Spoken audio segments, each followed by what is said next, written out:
네, 사랑하는 엑스브릿지 여러분, 여러분은 정말 많이 이렇게 뭔가를 기대했다가 실망해 본 경험이 있으신가요? 정말 어떤 맛있는 맛집이라고 해서 찾아갔더니 맛도 별로고 서비스도 엉망이라서 실망했던 경험이 저한테도 종종 있는 것 같은데, 그래서 어쩔 때는 우리 지체들 가운데는 이제 기대한 만큼 실망한 것도 크니까 애초에 나는 좀 기대를 많이 하지 말자, 그래서 오히려 기대를 많이 안 하는 그런 지체들의 모습도 종종 보게 되는 것 같습니다. 저에게는 뭔가 실망하는 그런 것에 대해서 생각하면 하나 떠오르는 일화가 있는데요. 제가 중학생 때 일이었습니다. 지금은 이제 어떤지 모르겠는데 제가 중학교를 떠난 지 이제 오래돼서 그때는 이제 중학교 때 반장 선거에 나가면은 공약 중에 하나가 이제 반에 뭐 햄버거를 쏘겠다 또는 치킨을 돌리겠다, 이런 게 좀 공약 중에 하나였어요. 그리고 또 이제 반장에 선출되면은 의뢰 이제 학기 초에 좀 이제 반장이 한 번씩 이제 좀 뭐 세트라도 돌리고 이렇게 하는 게 좀 그런 문화가 있었습니다. 근데 제가 어쩌다 보니까 반장이 이제 된 거예요, 중학생 때. 그래서 반장이 돼가지고 나도 이제 햄버거를 이제 써야 되는구나 해가지고 그렇게 됐는데, 약간 그때는 이제 그래서 반 친구들 사이에서 막 비교를 하는 거예요. 와, 옆반은 뭘 쌌네, 저 반은 뭐 치킨에 피자를 쌌네, 막 그랬는데 사실 상황이 이렇게 많이 이렇게 좀 사기가 좀 부담도 되고, 그래서 그렇게까지 해야 될까 하는 생각 때문에 저는 이제 엄청 막 두껍고 비싼 막 그런 햄버거의 어떤 세트를 산 게 아니라 좀 이제 상대적으로 단촐한 이제 치즈버거 세트를 이제 돌리게 됐어요. 근데 이제 보니까 벌써 친구들의 표정에서 뭐야, 약간 이런, 약간 살짝 실망한 듯한, 우리 반 반장은 이거밖에 안 써네 하는 약간 그런 실망스러운 분위기가 약간 살짝 도는 거예요. 이제 반에 이제 앞에 이제 놓고 이제 돌리려고 하니까. 그래서 저도 약간 그런 친구들의 반응에 살짝 좀 민망해지려고 하고, 또 약간 좀 창피하기도 하려고 하는 찰나에, 이름도 안 까먹는데 저희 이수진 담임 선생님께서, 이렇게 실명 얘기해도 되나 모르겠네요. 저희 담임 선생님께서 자기는 치즈버거를 제일 좋아한다고, 너무 맛있는 햄버거네 하면서 먼저 이렇게 해주시면서 그 약간 살짝 제가 민망해지거나 조금 이제 좀 그럴 수 있는 분위기를 이렇게 커버해 주시는 그런 경험을 한 적이 있습니다. 사실 제가 중학교 때 그때 벌써 20년도 더 지난 일인데, 나이는 추측하지 마세요. 20년도 더 지난 일인데 아직도 그 교실에서의 그 장면과 그 선생님의 그 표정과 그 따뜻한 마음이 지금도 기억나는 걸 보면은, 사실 우리가 살아가는 데 있어서 이 실망감이 찾아오고 나의 삶 가운데 좌절이 찾아왔을 때 그것을 이겨낼 수 있게끔 하는 것은 사실 대단한 게 아니겠구나. 어떻게 보면 그 상황 가운데 마음을 만져줄 수 있는 작은 감사, 작은 따뜻함이 오히려 그런 것들을 이겨낼 수 있게 해주는 것이구나. 그것을 마음에 품고 살아가게 해줬던 그런 좋은 추억이었던 것 같습니다. 오늘 이 시간에 우리가 종료주일에 대해서, 오늘 종료주일입니다. 그리고 예수 그리스도에 대해서 좀 함께 나눌 수 있으면 좋겠습니다. 여러분, 오늘은 종료주일인데요. 이 종료주일은 그래서 예수님께서 십자가의 죽음을 죽음 당하기 위해서 예루살렘으로 입성하신 날을 기념하기 위해 지키는 절기입니다. 그래서 2000여 년 전 이스라엘 땅에 오늘 이쯤 때에 예수님께서 예루살렘에 들어오셨어요. 그리고 잘 아시다시피 이번 주말에 돌아가시죠. 사실은 굉장히 복음서에서 많은 부분을 할애해서 서술하고 있지만, 예수님께서 십자가에 달리기 시까지의 그 시간은 너무나도 짧게 휙 지나가 버리는 어떤 그런 이야기입니다. 다음 주면 벌써 부활하시잖아요. 이 일주일간의 그 시기에 예수님께서는 왕처럼 오셨다가 죄인처럼 십자가에 못 박히셨습니다. 그 짧은 며칠의 시간 동안에 십자가에 달려서 무덤에 계셨던 시간을 빼면 그 4일 5일 남짓되는 시간 동안 그 다이나믹한 일들을 겪으셨습니다. 그리고 그 다이나믹한 변화는 그 이스라엘 백성들 안에서 일어났고, 그들의 반응을 통해서 우리는 예수님을 우리가 어떻게 기억하고 있으며 어떻게 받아들여야 하는가에 대해서 생각해 볼 수 있다고 저는 생각합니다. 종려주일의 그 이름의 유래는 이제 예수님께서 나귀를 타고 예루살렘 성전에 들어오셨을 때 그 사람들이 호산나를 부르면서 환영할 때 흔들었던 그 나뭇가지가 종려나무 가지라서 그 이름을 이제 종려줄이라고 붙여졌습니다. 그리고 여기서 이스라엘 백성들이 외쳤던 그 호산나라는 것은 이제 우리를 지금 구원해 주시옵소서 하는 그 의미를 담고 있는 외침입니다. 이는 구원자에 대한 외침이었어요. 그 호산나라고 외칠 수 있는 대상은 그를 구원자로 인정한다는 뜻이었습니다. 예수님께서 이스라엘의 수도이자 그 왕의 도시였던 예루살렘에 입성하시는 장면은 오늘 우리가 읽은 마태복음 외에 마가, 누가, 요한복음에도 매우 유사하고 아주 동일하게 기록되어 있습니다. 공관복음서인 마태, 누가, 마가, 여기에는 제자들 중 두 사람이 가서 메어있는 나귀를 그냥 끌고 주가 쓰시겠다 말하고 데려오는 장면은 아예 거의 동일하게 나와 있습니다. 그런 세세한 설명까지 동일할 정도로 복음서 기자들은 오늘 우리가 읽은 이 예루살렘에 들어오시는 이 장면을 매우 중요하게 생각하고 있었고 매우 핵심적으로 생각하고 있었습니다. 4개의 복음서에 모두 나온다는 사실은 매우 중요한 의미를 갖고 있는데요.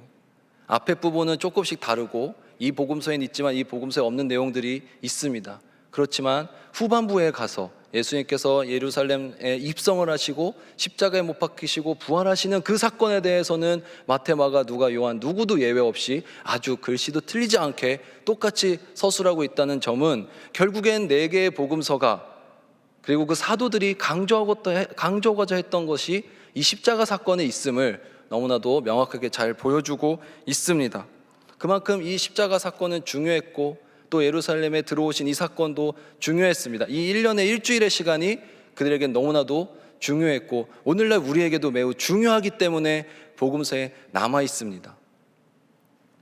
아마 제자들에게도 참 인상적인 장면이었을 것 같아요. 자신들이 따르던 예수님이 왕의 인정을 받으며 나귀를 타고 겸손의 왕의 상징인 나귀를 타고 예루살렘에 들어가셨을 때 제자들의 눈에도 아주 인상적이었을 것입니다. 정말 그도 그럴 것이 우리가 한번 2000년 전에 그 이스라엘 땅에 갔다고 한번 생각해 본다면 이 한 주간이 얼마나 지금 다이나믹한가요? 한 주가 굉장히 짧잖아요. 월, 화, 수, 이번 주 주말에 예수님께서는 금요일에 십자가에 달리십니다. 그 짧은 시간 동안에 사람들의 반응이 왜 이렇게 변했을까? 그것은 이들이 외치는 그 환호가 이들이 왕으로 그를 모시는 그것들이 진정으로 그들의 마음 가운데 진정한 것이었나를 다시 한번 살펴보게 됩니다.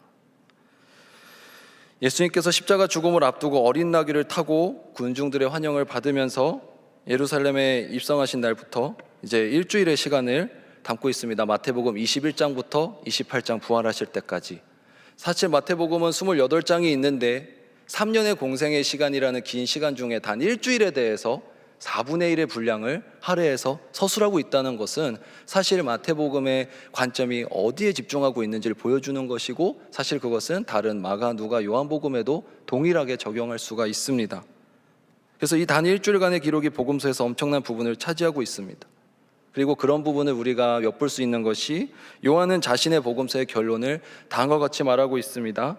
요한복음 21장 25절에 예수께서 행하신 일이 이외에도 많으니 만일 낱낱이 기록된다면 이 세상이라도 이 기록된 책을 두기에 부족할 줄 아노라. 마지막 구절이에요. 요한복음이 책을 쓰면서 마지막으로 남긴 구절입니다. 예수님의 행적에 대해서 내가 기록할 것이 아주 많지만 굉장히 중요한 부분을 썼다라고 볼 수 있는 구절입니다. 다 적으려면 이제 지면이 부족하니까 핵심적인 것을 적었다. 요한뿐만이 아니라 사실 마태, 마가, 누가도 마찬가지였겠죠. 우리가 요새 셀카를 많이 찍잖아요. 즉석 셀카, 포토 땡땡 이런 가게들에 많이 가가지고. 근데 그럴 때 이제 막 재밌게 찍잖아요. 급하게 찍어가지고 마지막에 뭘 하죠? 중요하게 사진을 고르는 시간이 있습니다. 가장 중요하거나 임팩트 있거나 마음에 드는 사진들을 고르죠.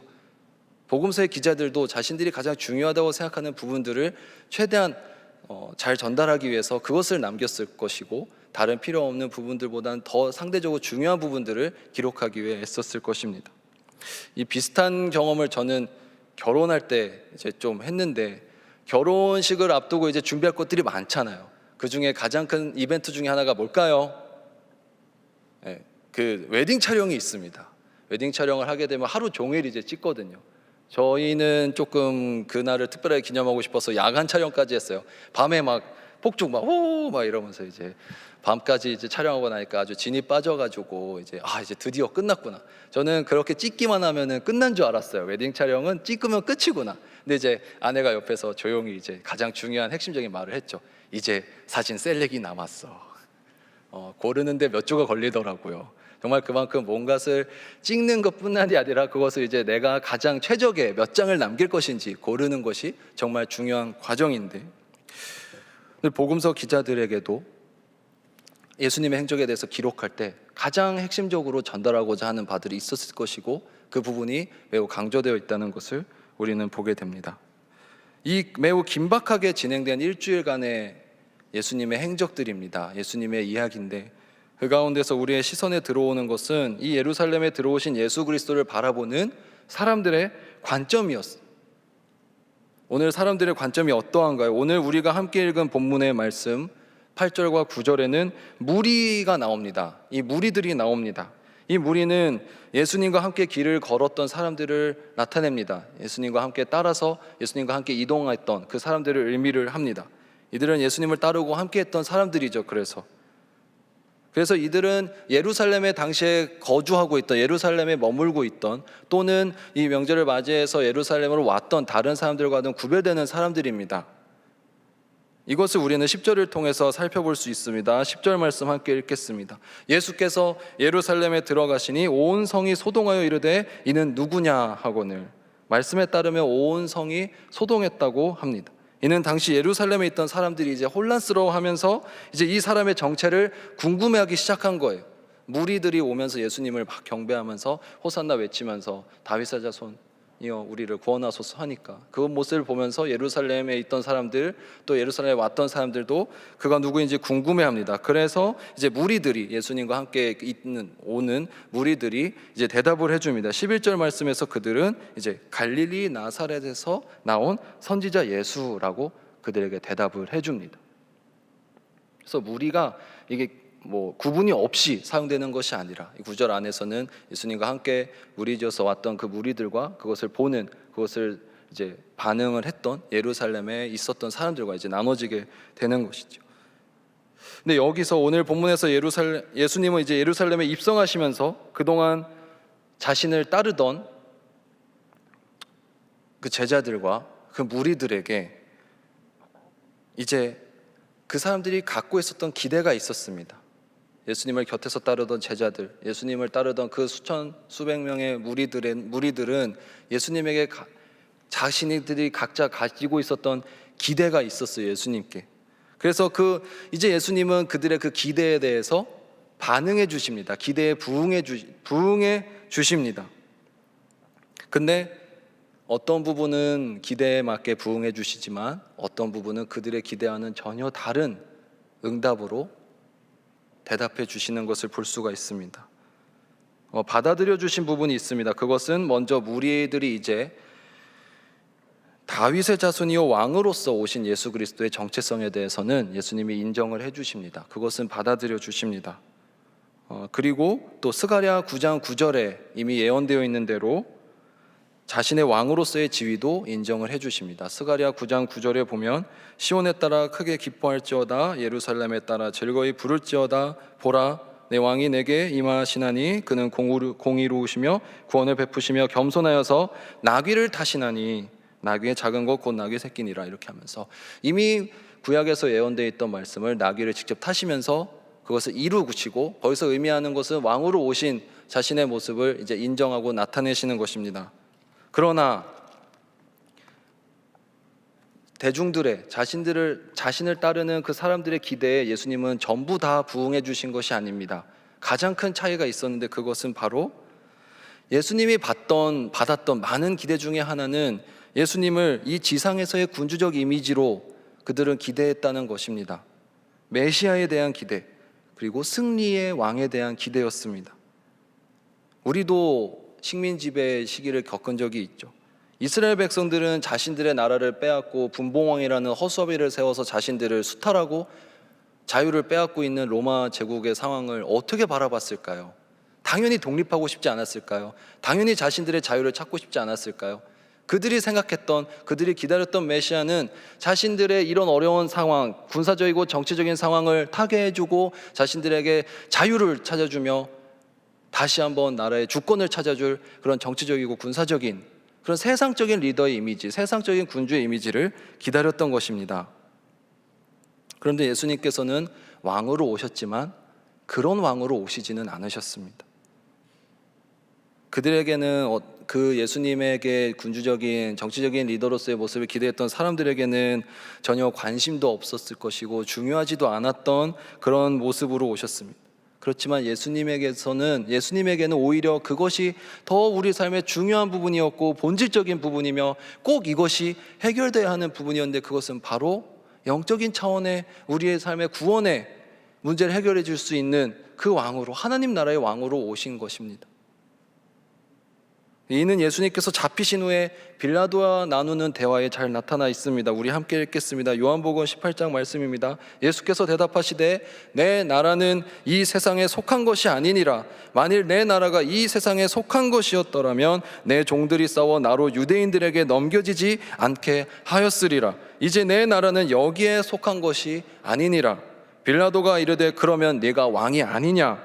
예수께서 대답하시되 내 말과 같이 내가 왕이니라. 내가 이를 위하여 태어났으며 이를 위하여 세상에 왔나니 곧 진리에 대하여 증언하려 함이로라. 무릇 진리에 속한 자는 내 음성을 듣느니라 하신대. 아멘. 예수님께서 여기서 분명히 내 나라는 여기 이 땅에 속한 것이 아니고 하나님 나라에 속한 것임을 말해주고 계십니다. 그러나 빌라도는 여전히 이해하지 못한 채로 질문을 하죠. 잘못된 질문을 하는 것을 볼 수가 있습니다. 내 나라가 여기 속한 게 아니니까, 아니라고 말씀하시니까 바로 빌라도는 그럼 다시 물어봅니다. 그럼 네가 왕이 아니냐? 왕이라고 해놓고서 이 땅에 없다고 하면 왕이 아닌 건가?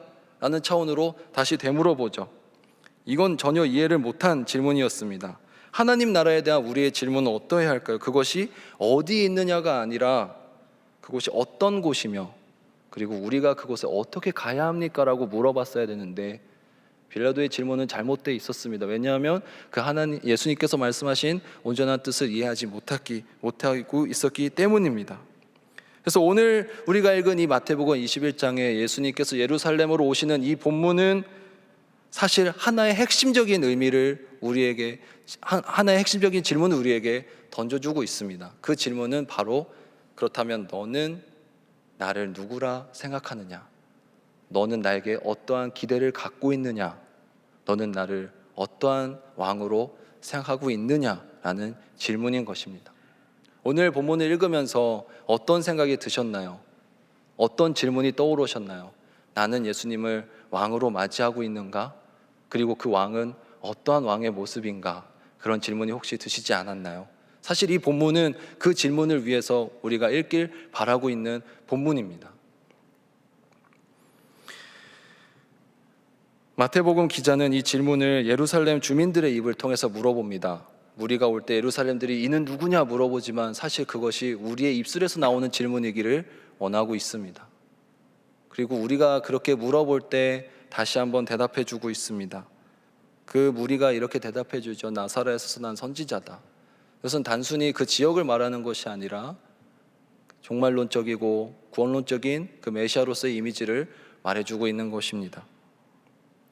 그러나 그런 대답을 들었던 그 이스라엘 사람들은, 예루살렘에 있던 사람들은 그 스스로 그 질문에 답을 찾아내지 못했고 불과 며칠 뒤에 그 군중들 속에서 그 피를 우리 머리 위로 돌려라, 그를 십자가에 못 박혀 죽여야 한다라고 외치는 사람들이 되어 있었습니다. 주초에만 하더라도 호산나 다윗의 자손이여라는 경배를 받으면서 성전에 들어오신 예수님, 이번 주 주일입니다. 지금 오늘입니다. 네, 오늘 다음 주가 채 오기 전에 이번 주 금요일에 예수님은 발가벗겨져서 나무에 못이 박혀서 죽으십니다. 이것이 우리에게 무엇을 의미하고 있을까요? 우리가 정말로 그를 진정한 왕으로 받아들였는가, 받아들이지 못했다는 것을 여실히 보여주고 있는 것이 아닐까요? 예수님께서는 오늘 종료주일에 왕으로서 경배받으면서 오셨지만 주말에 금요일에 골고다 언덕에서 십자가 형벌을 받아 비참하게 죽게 되십니다. 그리고 예수님을 못 박는 날에 그 백성들의 모습이 어떠했는지 마태복음 27장에는 잘 나와 있습니다. 마태복음 27장 22절 말씀을 함께 읽겠습니다. 빌라도가 이르되 그러면 그리스도라 하는 예수를 내가 어떻게 하랴? 그들이 다 이르되 십자가에 못 박혀야 하겠나이다. 이어서 24절과 25절을 통해서도 잘 드러납니다. 빌라도가 아무 성과도 없이 도리어 밀란이 나려는 것을 보고 물을 가져다가 무리 앞에서 손을 씻으며 이르되 이 사람의 피에 대하여 나는 무죄하니 너희가 당하라. 백성이 다 대답하여 이르되 그 피를 우리와 우리 자손에게 돌릴지어다 하거늘. 예루살렘에서 일주일 안에 있었던 모습입니다. 다른 도시도 아니고 다른 주간도 아닙니다. 그 주간에 그 도시에서 그 동네에서 있었던 그 똑같은 사람들에 대한 이 상반된 모습들 속에서 우리는 다시 한번 고민해 봐야 하지 않을까요? 나는 예수님을 어떠한 모습으로 기대하며 기다리고 있는가? 받아들이고 있는가? 그리고 나의 그 기대는 부응하지 못했을 때 바로 돌아서서 예수님을 욕하고 예수님을 떠나려 하고 있진 않은가? 그런 것을 우리가 이 고난 주간에 묵상했으면 좋겠습니다. 이렇게 짧은 시간에 이 같은 일이, 정말 이것은 이스라엘 백성들의 그 그리스도에 대한 이해를 너무나도 잘 드러내고 있습니다. 그것은 참된 이해가 아니었고 올바른 이해가 아니었습니다. 그런데 슬프게도 저는 그 모습들이 오늘날 우리의 모습과 많이 맞닿아 있는 것 같습니다. 우리는 얼마나 예수 그리스도를 참된 왕으로 모시고 있습니까? 우리는 얼마나 예수 그리스도를 올바르게 이해하고 있나요? 예수 그리스도에 대해서 우리의 기대가 정말로 올바른 방향에 서 있습니까? 단지 예수 그리스도를 나의 손을 들어주는 그런 마술 램프처럼 여기고 있지는 않은가요? 그 집단이 보여주는 강기가 실로 어마어마해서 밀란이 날 것 같으니까 이제 빌라도가 무마시키려고 그들을 이제 달래줍니다. 그들이 해달라는 대로 해줍니다. 왜 그랬을까요?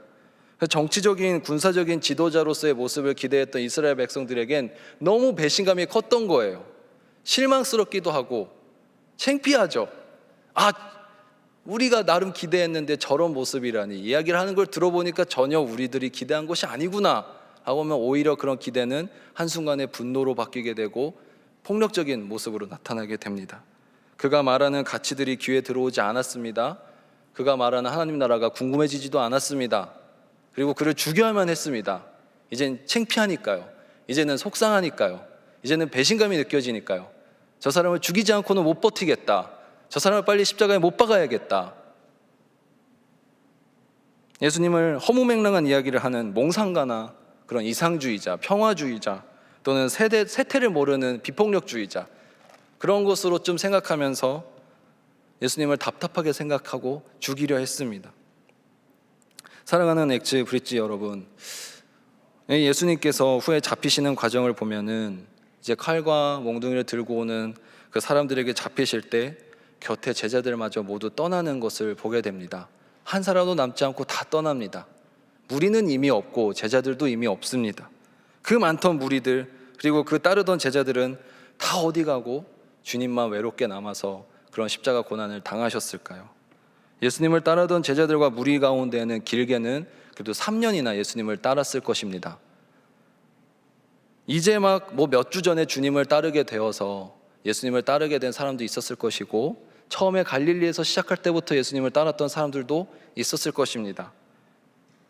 다양한 부류의 사람들이 주님 곁에 있었지만 그들이 모여드는 데는 다양한 방법과 다양한 것들 그리고 오랜 시간이 걸렸지만 그들이 돌아서는 데는 며칠이면 충분했습니다. 그들이 예수님을 못 박는 데는 일주일이면 충분했습니다. 3년이라는 공생의 시간 동안 많은 공을 들이고 가르치시고 고치시고 전하셨지만 그들이 예수님의 가르침에 배신감을 느끼고 실망을 했을 때 그들이 예수님에게 돌아서는 것은 너무나도 쉬웠습니다. 저는 이런 모습들이, 그 혼란을 느끼면서 돌아섰던 사람들의 모습들이 오늘날 우리 신앙의 모습과 때로는 많이 닮아 있는 것 같습니다. 우리 엑즈브릿지 지체들 안에도 이제 막 신앙을 갖기 시작해서 지금 막 예수님을 따르고 있는 무리 중에 한 사람이 있을 수도 있고, 정말 그 12제자와 같이 평생을 예수님과 함께 동행해왔던 지체도 있을 것입니다. 각자의 신앙의 연수가 다르고 상황이 다르겠지만, 그러나 우리는 공통적으로 아마 실망하는 것에는 매우 빠를 것입니다. 아, 예수님이 이번 주 내 기도 안 들어주신다. 아, 예수님이 나 한 학기 동안 기도 제목 안 들어주셨어. 우리 가운데는 너무나도 예수님에 대해서 실망하는 것은 아마 공통적으로 다 빠른 것 같습니다. 그것이 우리의 신앙이 몇 년이 되었든 얼마나 많은 좋은 경험이 있었든 우리가 사실 실망하고 예수님께 배신감을 느끼는 것은 너무나도 쉬운 것을 보게 됩니다. 오늘날 한국교회의 위기를 이야기하는 분들이 참 많습니다. 그리고 그 위기의 예시로 또 가장 많이 제시하는 것이 그런 교인의 감소 또는 또 교회의 신뢰성이 떨어지는 것 또는 개신교의 사회적 내에서의 영향력의 축소, 이런 것들을 예로 들면서 한국교회 위기를 얘기를 합니다. 그러나 여러분, 사실 저는 이 세 가지에 대해서 공통점을 하나 찾아냈는데요. 숫자가 줄어들고 권위가 떨어지고 영향력이 줄어든다. 세 가지 단어를 하나로 바꾸면 뭐죠? 파워입니다. 결국 교회의 위기가 파워가 줄어드는 데서 이제 한국교회 위기다. 정말 기독교적이라면 우리는 오히려 힘을 줄이고 파워를 내려놔야 하는 공동체인데 파워가 줄어드는 것을 걱정하는 공동체. 사실 저는 그래서 그런 것은 한국교회 위기를 말해주지 않는다고 생각합니다. 정말 교회의 진정한 위기라면 그것은 우리 안에 예수 그리스도와 같은 방향을 걷지 못하고 예수님에 대해서 실망을 느끼는 것이 너무나도 템포가 빨라지며 예수님께로부터 돌아서는 시간이 2000년 전에 일주일이었다면 지금은 하루 만에 돌아서기도 하는 그런 것들이 오히려 한국교회의 위기가 아닐까, 그렇게 생각을 합니다. 우리가 오히려 힘을 갖고 사람이 많아지면 그것을 두려워하고 그것을 경계해야 될 것이고, 오히려 우리가 신망이 높아지고 권위가 높아질수록 낮은 것을 처하려고 해야 될 것이며, 그런 것들을 오히려 위기로 보고 더 낮은 곳으로 겸손의 자세로 살아가야 하지 않을까요? 왜냐하면 그리스도의 십자가는 그런 것이기 때문입니다. 복음서에는 십자가형의 수치에 대해서 직접적으로 말하고 있지 않습니다. 하지만 동시대의 다른 문헌들은 너무나도 자세히 잘 말해주고 있습니다. 일단 죄인은 발가벗겨야 됩니다. 차려 입혀주고 못에 바꿔주지 않아요. 일단 아무것도 입지 못해요. 나체로 공개적으로 수치를 당해야 됩니다. 그리고 죄수를 위로 보게 땅으로 눕혀서 나무에 꿰뚫어서 손을 뚫고, 그리고 끈으로 묶어주고 발받침을 받쳐서 버쳐주고 하는데, 그것은 도와주려고 하는 게 아니라 너무 빨리 몸이 찢겨지면 안 되니까, 찢어져서 빨리 죽으면 안 되니까 조금이라도 고통스럽게 죽으라고 받쳐주는 것 뿐입니다.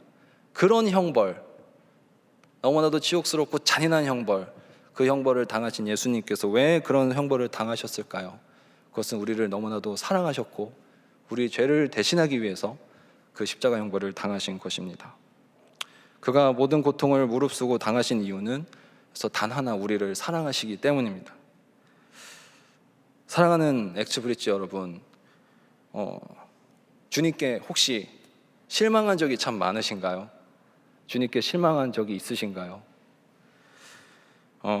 사실 저는 많습니다. 왜냐하면 제 기도를 안 들어주시더라고요. 뭘 기도를 하면 안 들어주실 때가 많잖아요. 그러다 보면 실망도 했던 것 같습니다.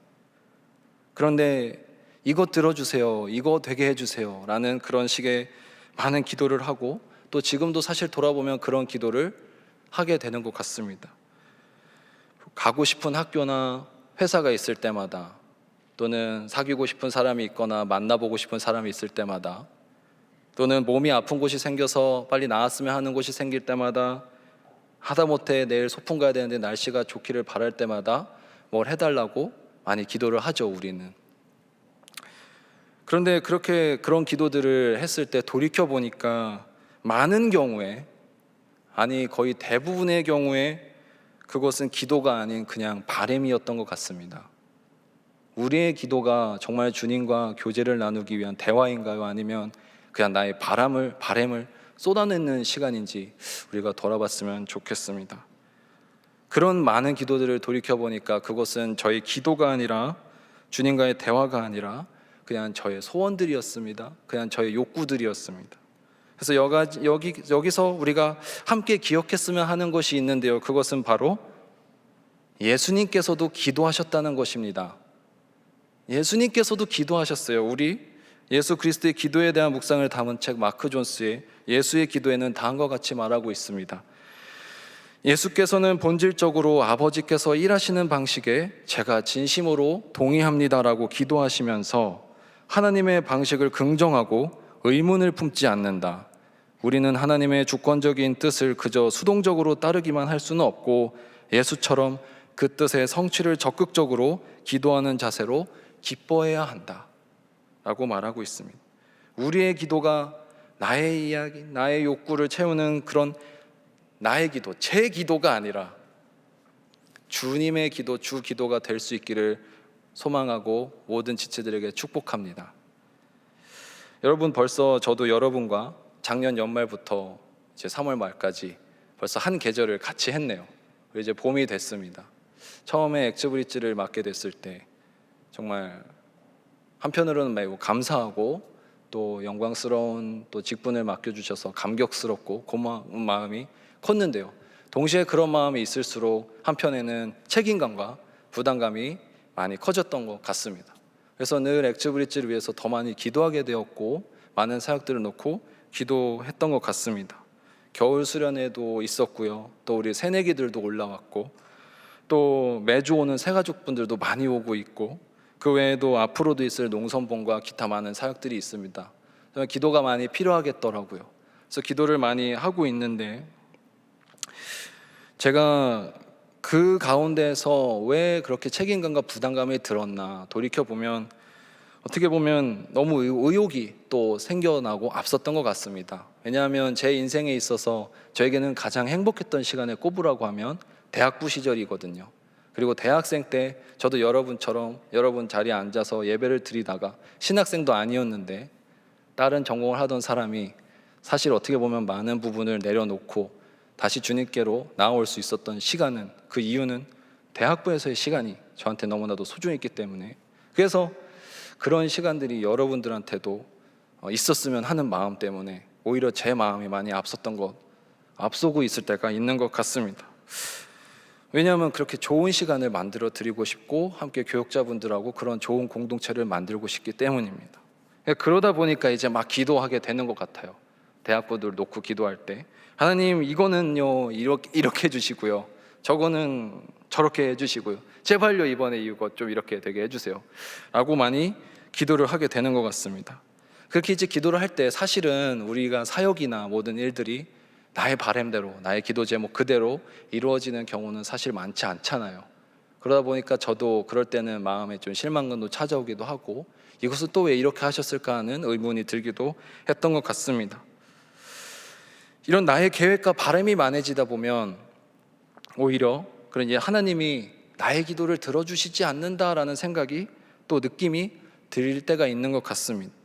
기도 응답이 잘 안 되고 있구나라고 생각이 되는 것 같아요.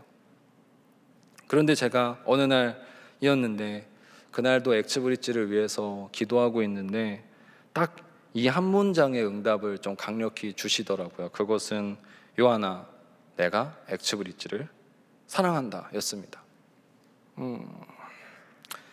주님께서 이렇게 말씀하시더라고요. 내가 엑스브릿지를 참 사랑한다.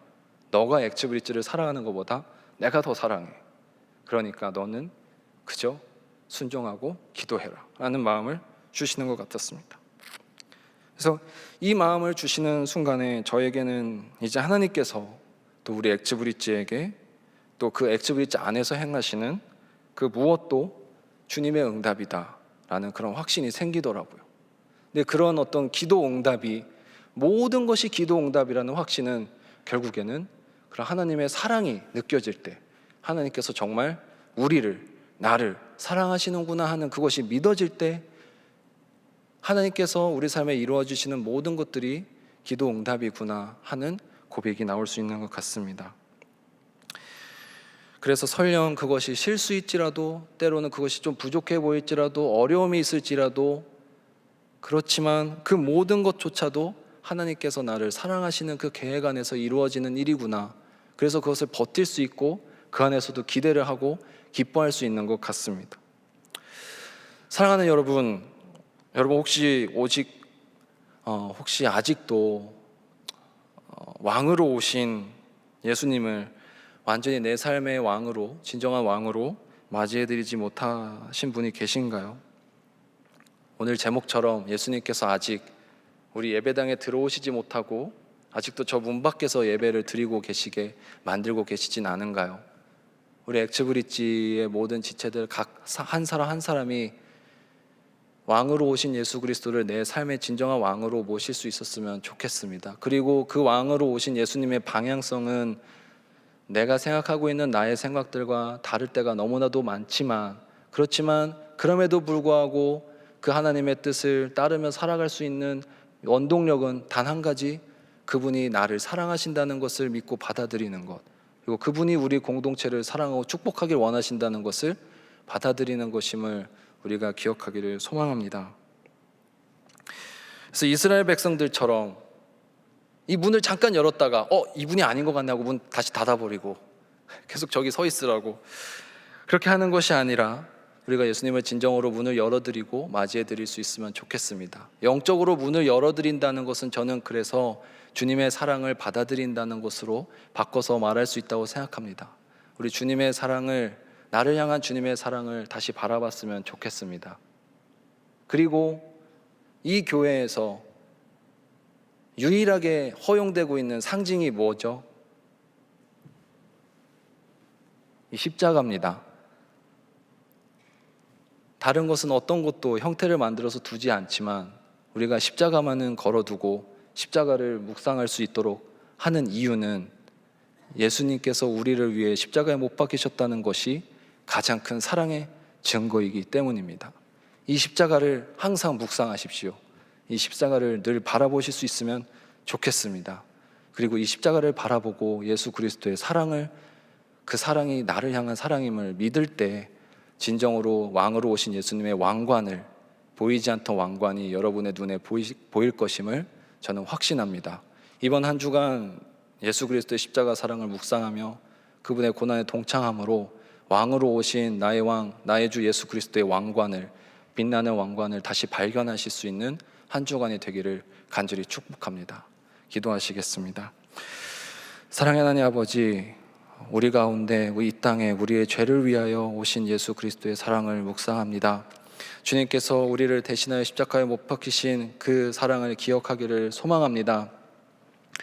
예수 그리스도를 내 삶 가운데 모시고 주님의 사랑을 내 마음에 품고 나아갈 수 있도록 주여 내 마음 가운데 찾아와 주시옵소서. 예수님께서 당하신 고난을 묵상하기를 소망합니다. 한 주간 주님의 십자가 사랑을 묵상하며 은혜 가운데 거할 수 있는 우리 모두가 되게 하여 주시옵소서. 나를 향한 예수 그리스도의 사랑을 진정으로 내가 받아들일 수 있도록 하여 주시고 그 사랑이 나의 마음 가운데 전달되어 느껴질 수 있도록 하여 주시옵소서.